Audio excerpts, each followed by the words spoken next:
Bonjour à toutes, bonjour à tous. Je suis ravie d'être parmi vous aujourd'hui, d'autant plus ravie que souvent je dis que je n'ai pas de vrai métier. Alors, je n'ai pas de vrai métier, en réalité, j'en ai plusieurs. Je suis à la fois un peu dans le marketing, un peu dans la finance, un peu dans le juridique, parfois dans la comptabilité, souvent dans les RH, dans les ressources humaines, et beaucoup dans le commerce. En fait, vous l'avez compris, je suis une entrepreneuse. Entrepreneur, peut-être, selon les vocables qu'on utilise. Entrepreneur, il y a un E muet. Alors, je vais dire, je suis une créatrice d'entreprise. J'ai comme caractéristique d'avoir créé, en fait, il y a 20 ans, une entreprise, mais qui a démarré exclusivement à l'international. Donc, l'international, ça a démarré dans des marchés un petit peu complexes, des marchés en plein développement. Et l'international, pour moi, c'est plus compliqué, plus complexe, plus loin, plus difficile, mais si ce sont des plus, c'est d'abord et toujours beaucoup plus d'atouts. Donc c'est beaucoup plus exaltant et c'est aussi beaucoup plus de péripéties. Péripéties juridiques, administratives, géopolitiques, géographiques.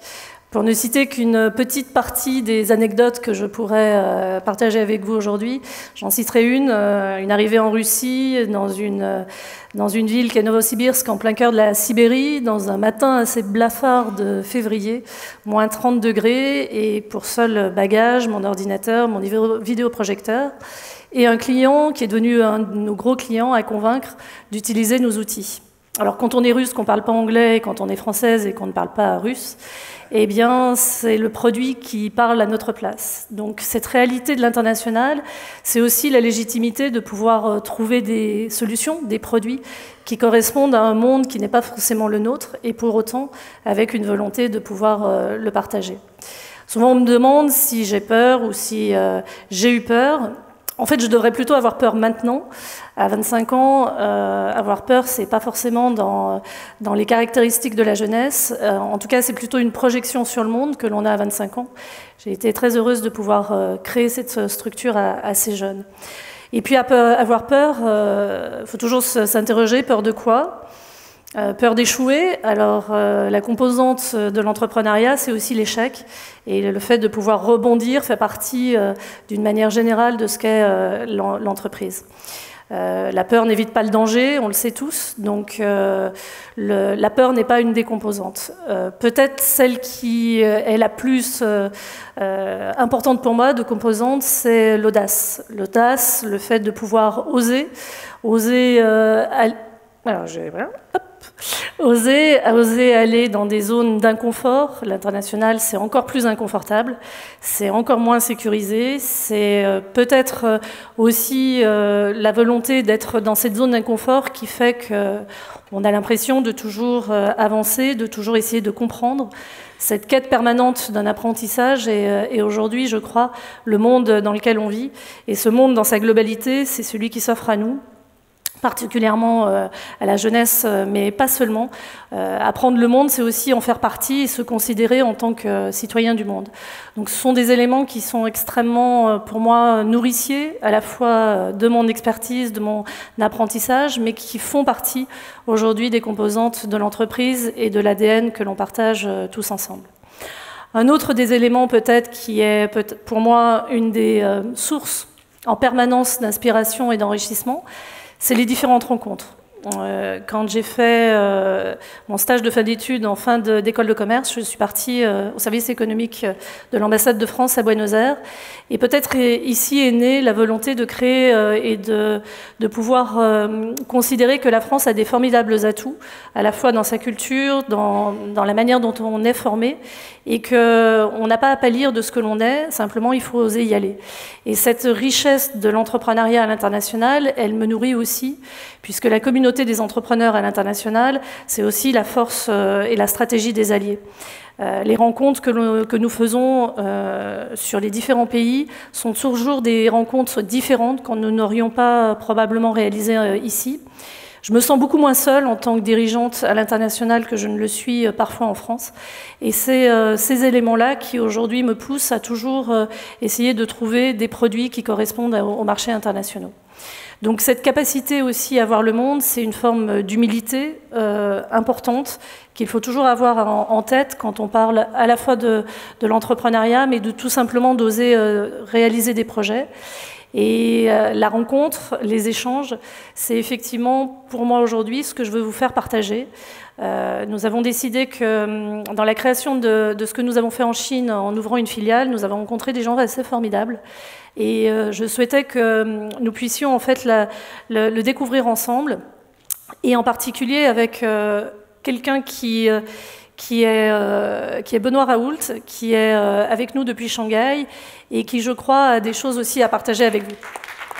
Benoît, est-ce que tu nous entends? Bonjour à tous. Alors, je te laisse te présenter et peut-être nous dire ce que nous avons en commun quand on parle d'entrepreneuriat, d'international. Ton parcours est riche d'expériences, riche de plein de choses que je crois il est utile que tu puisses partager avec nous.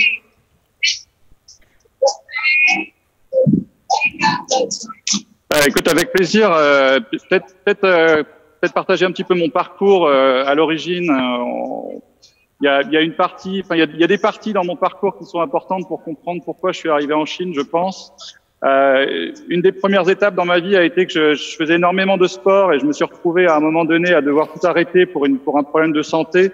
Et du coup, je suis rentré dans une école de cirque alors que j'étais au lycée.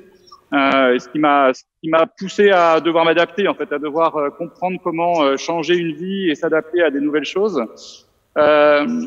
Ensuite, j'ai fait un parcours assez classique, IUT, école d'ingénieur électronique et en informatique. J'ai suivi ça en rentrant chez Thales. Donc 2 ans dans une grosse organisation française aéronautique où j'ai travaillé sur des systèmes radars qui sont aujourd'hui utilisés en Inde.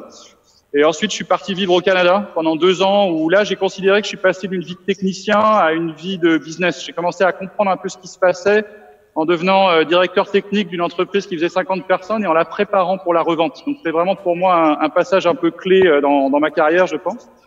Et ensuite, je suis rentré en France à la suite de ça. J'avais décidé de retourner un petit peu en Asie. L'entreprise dans laquelle je suis rentré à ce moment-là m'a poussé à regarder comment ouvrir une filiale aux États-Unis. Et en même temps, j'ai signé pour un executive MBA à Tongji University en Chine. Donc, j'ai passé 2 ans à beaucoup voyager entre la Chine, les États-Unis et l'Europe. Et j'ai fini par refuser d'ouvrir les filiales aux États-Unis parce que je pensais que c'était en Asie qu'il se passait quelque chose. Et du coup, depuis 2010, complètement, je vis en Chine aujourd'hui, où aujourd'hui j'ai créé plusieurs sociétés au fur et à mesure du temps. Voilà. Peut-être quelques mots quand même sur le ressenti de nos atouts en tant qu'entreprise française en Chine. Pourquoi on a un plus justement?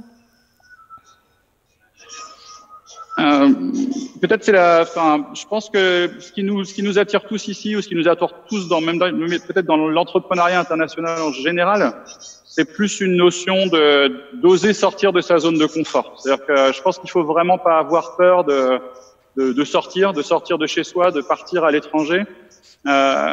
Aujourd'hui, les écoles nous forment, les écoles de commerce forcent les gens un peu à partir en études à l'étranger ou en stage à l'étranger. Je pense que c'est très important. J'ai eu la chance de pouvoir faire ce voyage autour du monde assez jeune et ça m'a permis d'ouvrir ça. Et donc, je pense que cette sortie de la zone de confort est quelque chose qui nous permet de continuer à apprendre. Et moi, je suis content d'avoir mes enfants ici en Chine qui continuent à apprendre. C'est-à-dire qu'ils sont vraiment dans un positionnement où ils ont 2 cultures. Ils sont en train d'apprendre la langue chinoise. Ils sont en train d'apprendre la langue française correctement. Et ils sont aussi surtout dans l'échange culturel et la compréhension des différences qu'il peut y avoir entre ces deux choses. C'est une petite anecdote. En Chine, par exemple, c'est moins grave de mentir que de perdre la face. Et pour nos valeurs européennes, mentir, c'est quelque chose qui est en général assez grave. En Chine, là, c'est moins important que de perdre la face. Donc ça, c'est des petits détails où j'ai vraiment envie qu'ils comprennent ces deux côtés culturels. Et je pense que pour tous les entrepreneurs ou tous les gens qui passent par la Chine en essayant d'entreprendre ou d'avoir un niveau de commerce, je pense que c'est des choses qui sont importantes et qui vont permettre de continuer un cycle d'apprentissage. Merci beaucoup, Benoît. On te laisse À bientôt. Merci à vous. Bon me dit que ça pousse. Merci beaucoup.